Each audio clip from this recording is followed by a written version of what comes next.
have a human friend here. Wormy.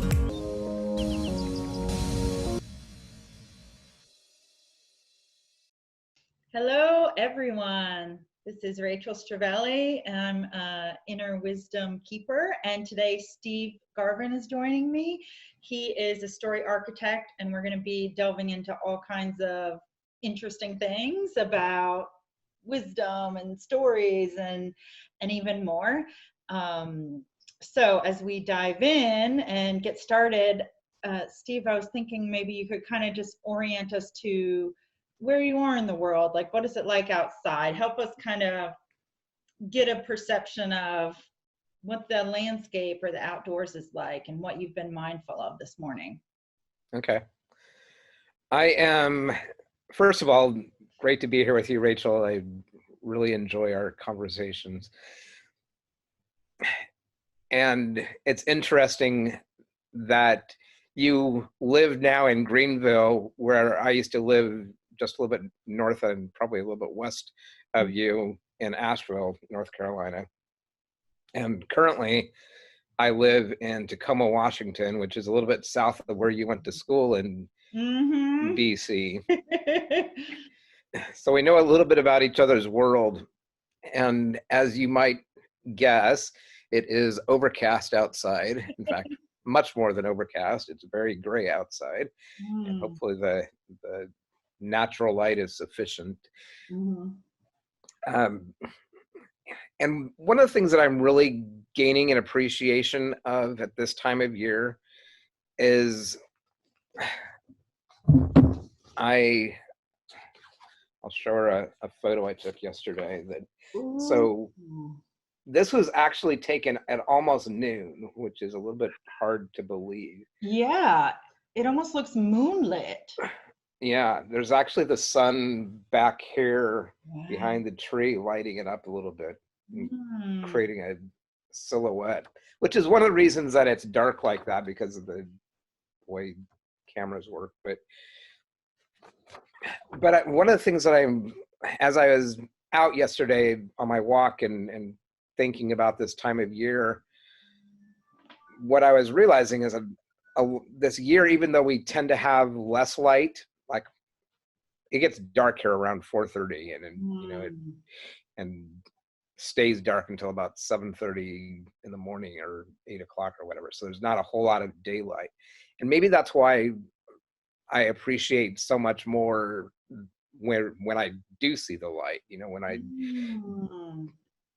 and there's that sense of, I don't know, kind of, I actually entitled this Approaching the Light, because I was literally walking towards the light. And, and the thought that I had while I was taking the photo was, sometimes we approach the light and sometimes the light approaches us, right? Sometimes and that can apply both for, natural phenomena, the sun and stars and so forth, but it can also apply to our inner wisdom. Sometimes there are like these moments where we have a flash of insight, and then there are other times when we spend, I don't know, for me, I've actually literally spent years, seeking my own inner wisdom, getting tapped in, what is it that I have to say? What is my story? What is the message that I'm here to deliver? And that wasn't something that just happened in an instant. It came little by little, day by day, and a continual process of searching that out. Wow. So. That's really amazing. Oh my gosh. And I'm thinking I really connect to that too, because even though some days, I call myself an inner wisdom keeper, but it doesn't mean I'm like, I'm so wise. Look at my feet. So it's like, even though I feel like I have some wisdom, I still feel like you say that it's this long process of slow, like a expanding and unfolding of what I understand. And every time I'm like, oh, now I get it. And it's like a little bit, and I'm like, things can take me years to discover or figure out. And sometimes I even think, speed this up a little bit, or not, why don't I? But it seems slow. But Yeah. it's nice to hear you talk about too how for you it felt like it was a multi-year process. Right. Well, even with this time of year, next week, and I hope I'm not dating your video, but I know that's is Christmas. And one of the things that is said about Jesus is that he grew from grace to grace. It wasn't, he wasn't born and then suddenly he's fully developed. Is that even he grew from grace to grace, that it was a little by little. It wasn't a weekend course that changed everything. And those weekend courses can be awesome, but get that consciousness, whoop, just like that. Right. Oh wow, yeah. And also the tree, like, it makes me think trees grow so slowly. Oh, absolutely. Yeah, like this tree is probably, I don't know how old this tree is. The way I can probably find the park that this tree is in is Wright Park. And the park was created, developed, whatever, about the turn of the 19th century, so like 1890s. Wow. And what they do on the trees is they have these little placards that say what kind of tree it is. So that's a tulip tree. Oh, okay. And gives its botanical name, yes, which you probably know far better than I do. No, I never learned those things. Oh, really? Okay. Even though I studied science, I didn't go down that route. Okay.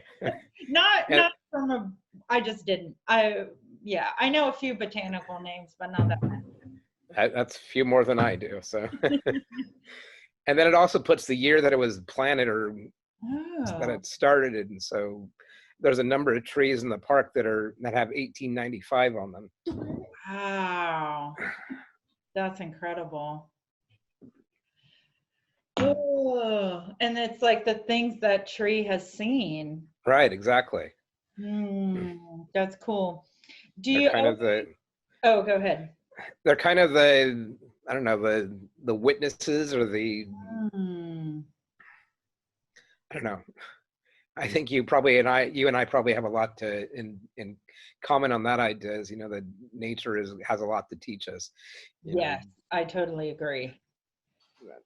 If we just pause long enough to take it in, that there's a lot of that we can learn. Definitely. And so in your process of connecting with your inner wisdom, has nature been a part of it? And also, I mean, the fact that you're bringing a camera with you on your walk, or maybe that was your phone, I don't know. It was my phone. Oh, it was. Oh, okay. Yeah. It looks like it takes pretty good photos. It does. Nice. Pretty nice photos. Is that a part of, well, I mean, I know some about you, so I know creativity is a little bit a part of your story for just a little, yes. Yes, it is. Although talking about growing little by little, for the longest time, creativity was something that was more in my background than it was in my daily practice. I never felt like I was talented enough in order to be an active participant in creating anything, that it was always, I could learn about it. That's why I studied art history instead of, art itself, because I can learn the facts. I can tell you about, Caravaggio and Titian and Raphael and, that type of stuff. But when I put my hand to paper, it did not, and still doesn't, look anything like what they could do. And, I had to accept and learn, what my style is, what my expression is. And then it didn't have to be like somebody else's. I love that.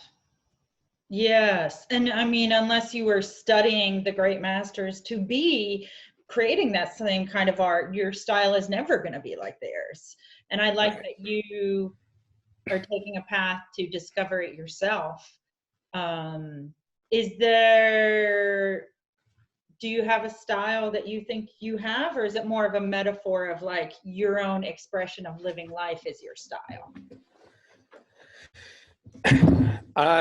Well, photography, I definitely have a style in that everything I photograph almost always has trees in it of some sort. Ooh. Whether, even if I'm shooting a cityscape, Mm-hmm. I don't know if I have, well,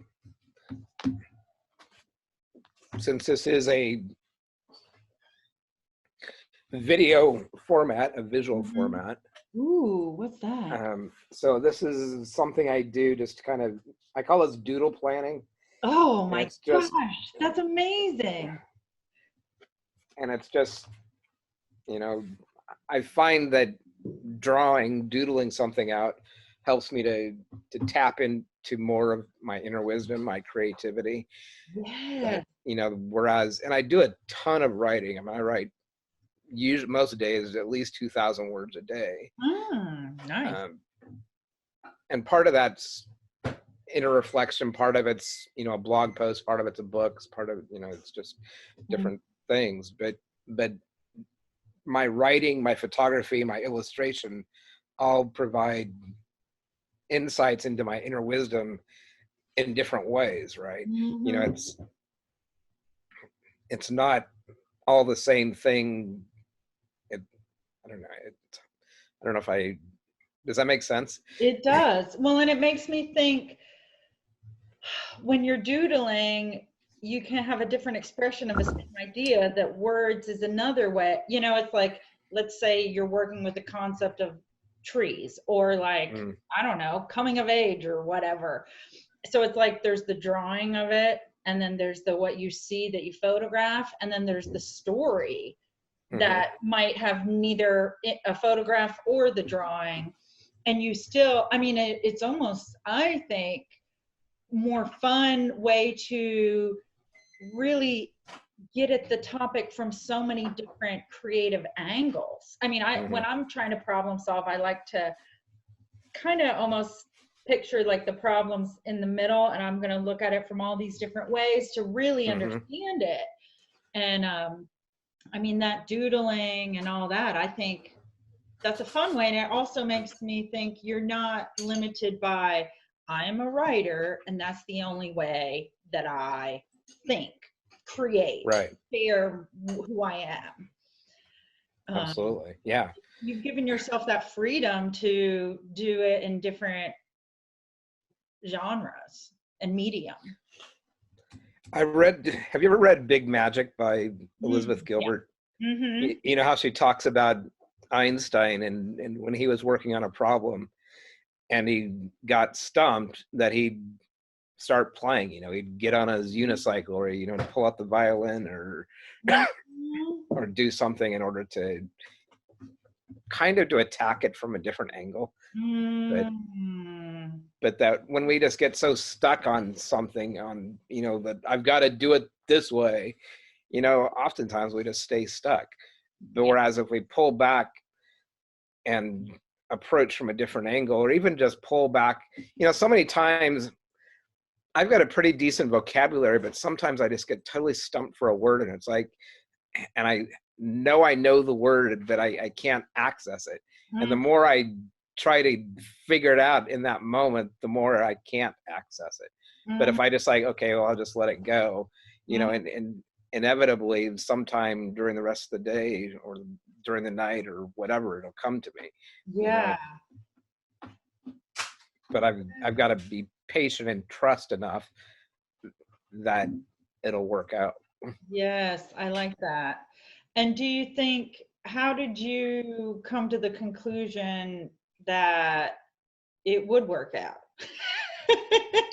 You know, like, and also when you were talking about all these things that you do, like, when did you decide, I'm going to give myself the freedom to be these things, to represent and express in all these ways? Well, again, going back to Elizabeth Gilbert and Big Magic, one of the key messages that she has in there is just following your curiosity, you Mm. know, giving yourself permission.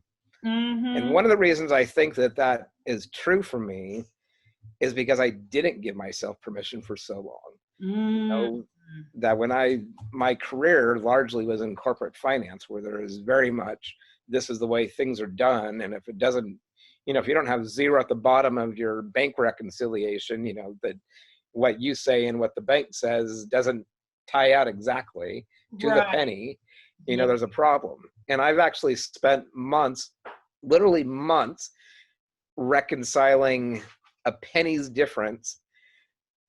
And it wasn't like I was spending the whole time, but it was definitely, you Right, know, right. because the point of view was, well, it could be a credit on this side for $1 million and a credit on that, a debit on this side for $1,000,001. You know, Mm. so even though the difference is only a penny, we Mm. don't know what makes up that difference. And Yes, so, you had to I, investigate it. right, and you, it was very much. But there's also in accounting, there's, you know, GAAP, which is generally accepted accounting principles, you know, that Mm. as an accountant, you have an obligation to follow those principles. Mm. And so my life was very regimented. I was like, okay, this is, you know, what you do. And when I, when I got extremely burned out, part of the reason I got burned out is because I felt like I knew what the rest of my life was going to look like if I stayed in that Mm. position. And Mm. I had this inner artist, if you will, you know, kind of bubbling up that would show up. You know, I've throughout most of my life, I've been writing, you know, fiction and memoirs, that kind of thing. And but I do it in early in the morning or late at night or whatever, and it wasn't, you know, a regular part of my life. Mm-hmm. And my creative expression, you know, again, going back to Titian and Raphael and whoever, you Yeah. know, it's like, I can't do that. So I won't do that, you know, Mm. and when I left corporate finance, it was like the world opened up for me. There was all kinds of new possibilities, which was exciting and also became overwhelming Mm. because it's like, okay, the world's, it's kind of like the kid in the candy store, you know, it's, you know, you Yes. got 100 different choices and it's like, oh my God, you know, Yes. how do I make a choice within this infinite number of choices? Mm-hmm.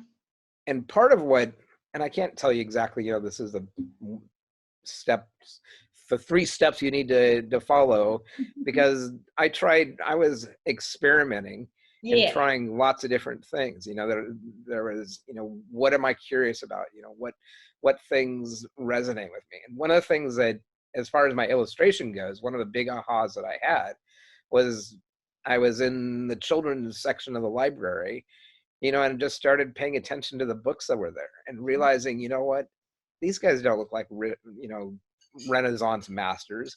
You know, they're not trying to look like Renaissance masters. You know, there's, you know, Quentin Blake, who did the illustrations for most of Roald Dahl's books, you know, Mm. Charlie and the Chocolate Factory and the Bee and the Yeah. all that type of stuff.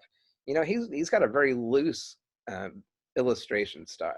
You know, Mm. and it wasn't like, you know, Rembrandt, where, you know, every line in him, and it's a perfect likeness. It was, and I've watched a video too of his on YouTube just in seeing Mm. him in work, and he just has such a playful approach to the work. It's not, you know, Mm. well, you know, let's get every little Yeah. dot correct. And so I started to loosen up about the way that I created, you know, and it wasn't, you know, I don't have to. Uh, it doesn't have to look any certain way. It can be whatever it is.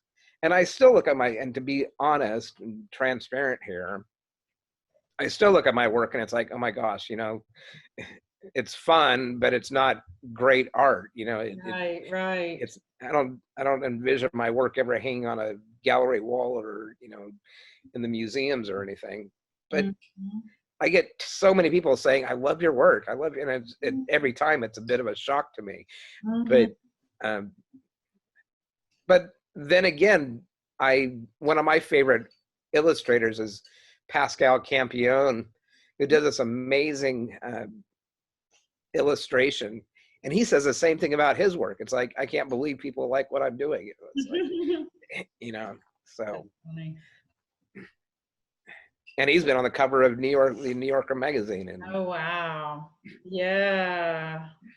Well, and I think there's that part of us too that always thinks we could do a little better, and once it's there, on paper or on the canvas for everyone to see, it's like a still moment in time. mm-hmm.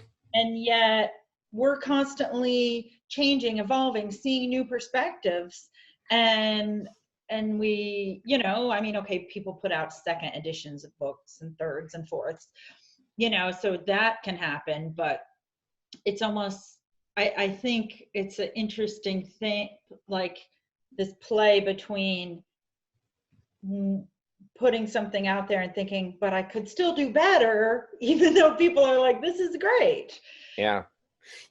I'm thinking, going back to nature, a tree doesn't think, well, I've got to stay here where I'm at. It continues to grow, and not only does it continue to grow, but it also goes through seasons, right? And that winter is important, that there isn't the spring growth if there isn't the winter loss, if you will, But for some reason, we as humans tend to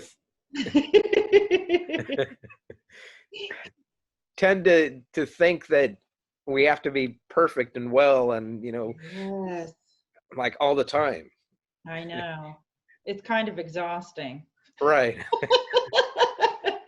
The holidays, I will admit, oh my gosh, bring it out in me, this need to like make every moment that we're doing a celebration or a party or whatever perfect. And I've really this year been looking at it with so much attention, telling myself, like, get rid of this idea of perfection and it has to mean so much because it's one day, and just like make it a good enough kind of day. Mm-hmm. As long as we don't fight. All fight. That's like, it's gonna be fine. Right. As long as we don't go outside these borders, we're good. Yeah.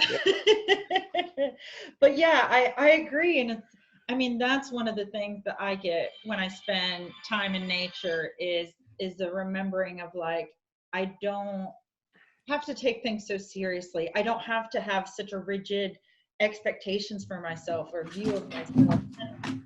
The trees, they're reaching for the light, they're pushing roots through it. It's like there's still a forward motion and a growth, but I don't think they're like trying as hard as I'm trying, or you know what I mean? And it's a whole different way of being, but I get a lot of, I go back and I sit and I'm like, okay, how can I learn from this? Because I feel like there's a lot of wisdom there. Absolutely. Yeah. Well, trees have been doing it, and nature in general has been doing it. And even we as humans have been evolving for millennia, and if we can just learn the wisdom, see the wisdom that is there already. Yes. Then, but we go to school and it's like, well, this is the box that you're playing in, this is the sandbox, this is the textbook, this is the whatever, and this is the way things have got to be. And if they're not like that, then there's something wrong. And it's like, well, maybe not, maybe there's a better way. Maybe there's, a different way. There's, we don't have to get, that's not to deride what is learned, from experience or from textbooks or whatever. But it's, what bothers me is when we limit ourselves to that, when we say we, like, one of the things that I keep in mind is that back at the turn of the 19th century, so 1890 or something, the head of the patent office said something along the lines of, everything that's ever going to be invented has been invented. And it's like, really? you know, and obviously that's not the case. I mean, cars and planes and, you Mhm. know, the internet and, you know, Mhm. I don't think, we don't know what is yet to come. Right. And to act as if we do, you know, just keeps us from getting to where we could be. Mm. Yes. And yet, I think like playing and experimenting with new ways of bringing our expression is, to me, that's one of the ways I keep on moving forward, Absolutely. not knowing what's coming, but thinking, well, it'll probably be interesting. Right. Yeah. And then one of the books that was really pivotal for me was a book called, you might have seen it. I know you saw this, Oh, but Play by Stuart Brown, yes, I need to get who who talks about that literally every species on the planet, from the most simple to the most advanced, complex, that. Mm-hmm. plays. You know, Mm. that sea sponges play, that, you know, that Wow. dolphins play, that humans play, that, you know, and the way that we develop is through that play. The way that we reach outside of that box, outside of the limits that have held us in to this point, is through Mhm. playing. You know, I mean, you watch your kids, you know, as they learn how to walk or talk or whatever, you know, they're experimenting. You know, Yeah. when their first attempts aren't, you know, they don't usually wake up one morning and walk across the room. You know, they get up, they fall down, they get up and fall down, and, you know, continually do that until they master that art of walking. You know. Yes.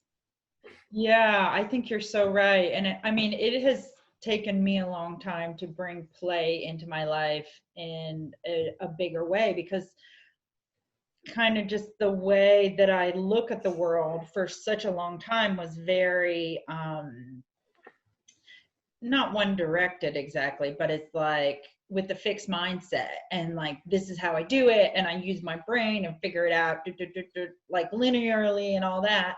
And even though I knew the value of creativity and all that, I wasn't using it in the same way that I do now. And in the past few years, it's really been me like retraining how I see things to bring in more play and to and like when I'm gardening, that's one of the ways I've done a lot of experimenting, and that's when I've Mm, learned like, okay, I can have fun with this. But I think, you know, and like you were saying, our education system doesn't really highlight that as much as we think it should. And, you know, like in your former job, if you have a very rigid, linear, logical kind of career, I mean, those are necessary to some degree for our society right now, but also if that's how you spend so much time, after a while, you're just thinking that way a lot. And so mm, opening yourself up to new ways of, I mean, it's exciting that you didn't say, I've been this way for 10 years or 20 years or however long you were doing it, therefore I'm just going to keep on doing it. Like you were really mm, willing to step into something new that was radically different. And I think like you mentioned before too, of you when you started, then you're like, wait a minute, because it's almost like you had this very like the ones and the zeros, and then you're like, wait, the whole world is here with play and creativity. right. And, Right. And those ones and zeros can mean, you know, looking at machine language, you know, mm-hmm. ones and zeros can create so many more things. You know, every color in the world, and there's millions of colors that are available to us now, all start from, you know, depending what system you're using, you know, either red, green, and blue, or, you know, Right. and but what you can create with just those three simple things is so amazing. You know, it's Mm-hmm. That so is it's really amazing. Well, speaking of what we can create, I'm going to have to wrap it up in a minute, but tell us about this awesome your unforgettable story formula, which I just brings me so much delight to say. Tell us a little bit about that and how you work with people and help them to like awaken up to potential and play. sure. So the Unforgettable Story Formula is my signature group course program that I am actually, to be transparent, I'm launching in January. So Ooh, good. and what it is helps people to be more intentional with their story, you know, Mm. to see where they're at currently in their story and where they want to go, and how do you navigate between here and there Mm. using story. And so I we love look at a lot of the structure of story, you know, the call to adventure, the refusal of the call, the, you know, the building blocks, the turning points, etc. You know, just because story is an inherent part of us. I mean, you know, you look, put any preschoolers in a, you know, who are verbal into a room and they start telling stories, you know, to Yeah. one another, you know, just naturally. But because it's such a natural part of us, I think we don't see the potential that Mhm. story provides for us, that if we be more intentional with our stories, that we can create more of what it is that we want. And part of that comes from structure, the formula part of the unforgettable story, but Mm. also part of it comes from, you know, the creativity. You know, it's like if we're telling the same story over and over again, yeah, it might be unforgettable, but it's like, dang, I wish I could forget it, you know. Yes, I know. Sometimes I'm just like, oh my gosh, I'm saying the same thing, and I'm tired of hearing myself say this story that isn't even that fun. Right. So how do you build upon what has worked? How do you change the story that isn't working? You Mm, know, and how do you create a new story that hasn't yet started, you know? yes. And Wow. so that's what the course is all about, is learning how to use story more intentionally. That is And so. not just like story out there, but also talking about inner wisdom, the story that's inside, you know, the Yes. story that's bubbling up. Yes. Well, and it makes me think about self-talk. Like when I work with people, we look at the things that eat both in your head and the words out of your mouth, like how you speak about yourself and the things you think, because that's how you're continuously writing your story, and your brain wants to seek that like resolution. If you're constantly saying this is happening, then your brain is like, okay, that's what you told me, I'm gonna go find that now. Right, um, right. And yeah. Oh, go ahead. we accept our stories so oftentimes as if it's, you Mm, know, published, that it's, you know, it's like going back to gap with accounting, you know, that it's the way that it's gospel truth and it has to stay that way, you yeah. know. And the truth is that it's always adaptable. It's always, you can always edit the story. Oh my gosh, I'm writing that down because I love that. Yeah, that's really powerful.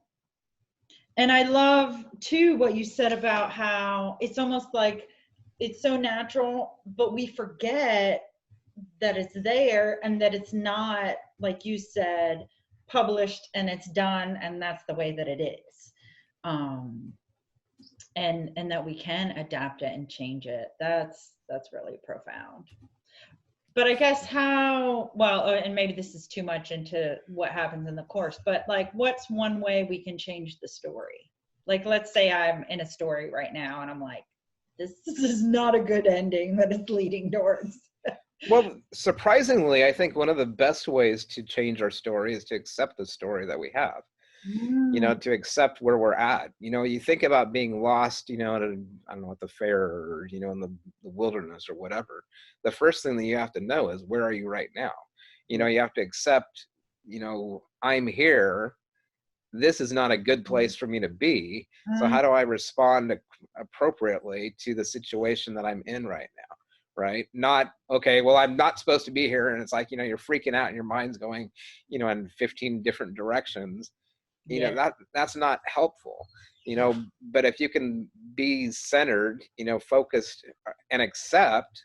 One of the things that was like really powerful for me, and the way that this really drummed in for me, was when I was severely depressed, the way out was just accepting it. You know, was not, okay, well, I've got to get rid of this. It was, okay, I'm depressed, you know. And just when I accepted that I was depressed, it loosened its grip on me, you know, and I was able to respond differently to it. But Yeah. as long as I was like constantly fighting it, you know, constantly at war with it, it continued to be at war with me. But when I accepted it, and was like, okay, that's interesting. I'm depressed. I wonder what I'm depressed about, you know, and wonder what I could do differently, you know, you know, and Yes. Oh my so gosh. This is so powerful. And I agree so much because, yeah, when you're at war with the story or the thing, then if you're in that constant conflict, you can't really change it from that point of view or that frame of mind. But when you accept it, then it loosens it up, like you said, and there's more space. And you also can then kind of relax, because also, like, most people, when we're under stress or feel like we're fighting, that's not our shining moment. no. Those are my worst moments. That's where all the bumps and bruises come from. It's like, Yeah. Yeah, but accepting it, then there gets to be more ease and we can shift and change things. right. So good. Do you want to share your web, even though I'll have it below, like, is there a website URL that you want people to look into? There is, and pretty much anywhere you can find me through Gifts into Gold. Oh, So my gold. my website is Gifts into Gold. The little shortened thing on Facebook is Gifts into Gold. That's my Facebook page. It's my Instagram handle. It's even though I don't use it hardly ever, Twitter handle. And anyway, so it's Gifts into Gold. Awesome. All right. Well, on the note of gifts into gold, we're going to have to wrap it up. But do you have any parting words that you want to share with the community out there?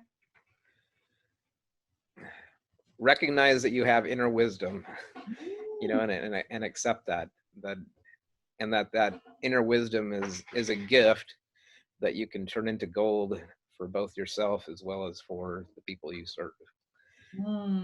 That's amazing. I feel like I want to, like, say that sometimes and pump my arms. That's how it makes me feel. That's the arm pumping good. I'll have to find someone that can put it to music for me. Yes.